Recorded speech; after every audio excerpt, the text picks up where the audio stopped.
날마다 쓰는 나의 신앙일기 TV 데일리 큐티 나무양기입니다. 오늘은 여호수아 5장 8절에서 12절을 묵상하겠습니다.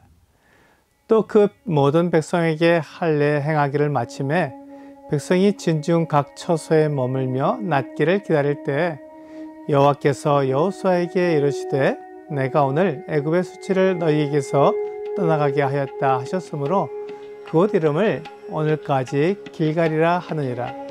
또 이스라엘 자손들이 길갈에 진쳤고 그달 14일 저녁에는 여리고 평지에서 유월절을 지켰으며 유월절 이튿날에 그 땅의 소산물을 먹되 그날의 무교병과 볶은 곡식을 먹었더라.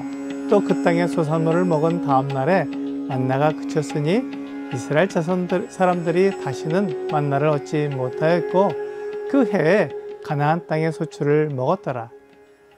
이스라엘 백성들은 요단을 건너 가나안 땅에 들어왔습니다. 그들에게 남은 것은 가나안 땅을 차지하는 것이었습니다. 그들 앞에 놓인 가나안 땅은 젖과 꿀이 흐르는 아름다운 땅이었습니다. 그렇지만 지금 그들은 그 땅을 아직 차지하지 못했습니다. 이제 그 땅에 발을 들여놓았을 뿐입니다. 그래서 그들은 모든 것을 새롭게 시작할 필요가 있었습니다. 그들의 조상들이 했던 일들을 정리해야 했습니다. 첫째, 그들은 할례를 행함으로 이제 그들이 애굽에 속한 자가 아니라 하나님께 속한 자라는 것을 나타내야 했습니다. 할례를 통해 가나안 땅을 그들의 능력이나 힘으로 차지하는 것이 아니라 하나님의 말씀으로 차지한다는 것을 나타내는 것입니다. 둘째, 그들이 유월절을 지켜서 새롭게 시작한다는 것을 나타내야 했습니다. 유월절을 지킨 다음 날부터 만나가 그쳤습니다. 40년 동안 하나님께서 이스라엘 백성들을 보호하시는 징표인 만나가 내리지 않았습니다. 셋째, 그들은 가나안 땅의 소산물을 먹게 되었습니다. 그들은 무교병과 볶은 곡식을 먹었습니다. 이스라엘 백성들은 애굽을 나온 다음에 계속 하나님이 주시는 만나를 먹고 지내왔는데 이제 그 양식이 사라지고 오직 그 땅에서 나는 양식으로 살아가게 된 것입니다. 이것이 그들이 새로운 장소에서 새롭게 시작하는 모습입니다. 이스라엘 백성들이 할례를 행한 후에 상처가 낫기를 기다리고 있을 때 하나님께서 여호수아에게 말씀하셨습니다. 이제 애굽의 수치가 떠나가게 되었다고 말씀하셨습니다. 민수기 9장 28절은 주께서 우리를 인도해 내신 그 땅 백성이 말하기를 여호와께서 그들에게 허락하신 땅으로 그들을 인도하여 드릴 만한 능력도 없고 그들을 미워하기도 하사 광야에서 죽이려고 인도하여 내셨다 할까 두려워하나이다 라고 말씀하고 있습니다. 모세는 이스라엘이 광야에 들어가 죽게 되면 하나님께서 그들을 가나안 땅으로 인도하여 드릴 만한 능력도 없고 그들을 미워하셔서 광야에서 죽게 하신다고 애굽 백성들이 말한다는 것이었습니다. 하지만 하나님께서 이스라엘 백성들을 광야로 인도하실 때는 그들에게 먹을 것과 마실 것을 주실 계획을 가지고 계셨습니다. 만나를 내려 그들을 광야에서 먹이시고 반석에서 물이 나게 하셔서 마시게 하셨습니다. 하나님은 이스라엘 백성들을 광야에서 죽게 하려고 인도하신 것이 아니라 그들이 가나안 땅에 들어가게 하려고 인도해 내신 것입니다. 이제 이스라엘 백성들이 요단을 건너 가나안 땅에 왔고 할례를 행하게 되었으니 애굽 백성들이 말한 것처럼 광야에서 이스라엘 백성들을 죽게 하신 것은 아니었습니다. 그러므로 애굽의 수치를 떠나게 했다는 뜻의 길갈이 그곳 이름으로 적당했습니다. 이스라엘 백성들은 여리고 평지에서 유월절을 지켰습니다. 첫 번째 유월절은 애굽에서 있었습니다. 하나님께서 바로와 그의 백성들이 하나님의 말씀에 순종하지 않아서 징계하실 때 마지막 징계가 유월절이었습니다.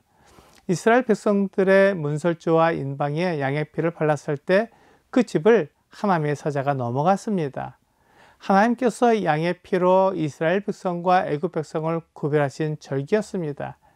이렇게 시작된 유월절을 가나안 땅에서 시행하게 되었기 때문에 하나님께서 그 말씀에 순종하는 이스라엘 백성들과 하나님의 말씀을 무시하는 가나안 백성들을 구분하시는 것을 보여주고 있습니다. 하나님께서는 이스라엘 백성들을 보호하시고 그들을 통해 하나님의 영광을 나타내실 것입니다. 이것이 가나안 땅에서 행하는 유월절의 의미입니다.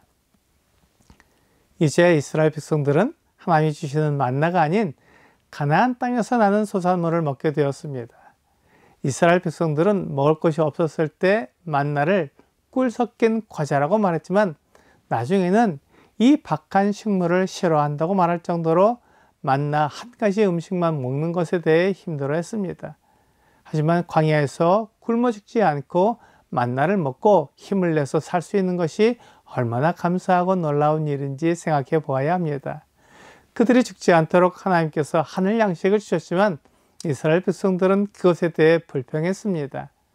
하지만 그들은 가나안 땅에 들어와 그곳의 소산물을 먹을 수 있게 되었습니다. 이제 그들은 다양한 곡식과 채소를 먹을 수 있을 것입니다. 그들이 광야에서 먹고 죽지 않게 하신 하나님의 사랑과 은혜를 잊을 수는 없을 것입니다. 하나님은 기적적으로 유월절을 지킨 다음 날부터 만나를 그치셨습니다. 이제 그들이 굶어 죽지 않을 것이기 때문에 만나가 더 이상 필요하지 않게 되었습니다. 이스라엘 백성들이 가나안 땅의 소산물을 먹게 된 것은 하나님께서 그들을 인도하신 결과였습니다. 모두들 이스라엘 백성이 광야로 들어가면 굶어 죽을 거라고 말했지만 하나님께서는 그들을 안전하게 인도하셨고 아무도 광야에서 굶어 죽지 않았습니다. 마찬가지로 하나님께서 이스라엘 백성들에게 가나안 땅에 들어가라고 말씀하셨습니다. 이스라엘 백성들이 가나안 땅을 차지할 수 있는지는 아무도 모르는 일이었지만 하나님께서 약속해 주셨습니다. 그 하나님을 믿고 따르는 게 이스라엘 백성들이 할 일이었습니다. 이스라엘 백성들의 힘과 능력으로는 결코 그 땅을 얻을 수 없지만 하나님께서 그 땅을 주시겠다고 말씀하셨기 때문에 그들은 그 땅을 얻을 준비를 해야 했습니다. 오늘의 적용 질문을 보겠습니다. 오늘보다 더 나은 내일이 되기 위해서는 내일을 위한 준비가 필요합니다.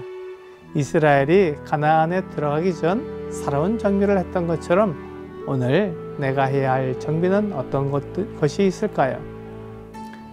우리는 새로운 해를 시작하고 있습니다. 그러므로 우리가 새로운 각오와 새로운 시작을 준비하고 있을 것입니다. 믿음으로 세상을 이기고 믿음으로 살아가는 준비가 필요할 것입니다. 그것을 하기 위한 계획을 세울 수 있을 것입니다. 오늘 하나님께서 이스라엘 백성들이 새롭게 시작할 수 있도록 준비시키는 것처럼 우리도 믿음의 준비를 하게 하셔서 우리의 영성을 점검해보는 여러분과 제가 되기를 주 예수님의 이름으로 기도합니다.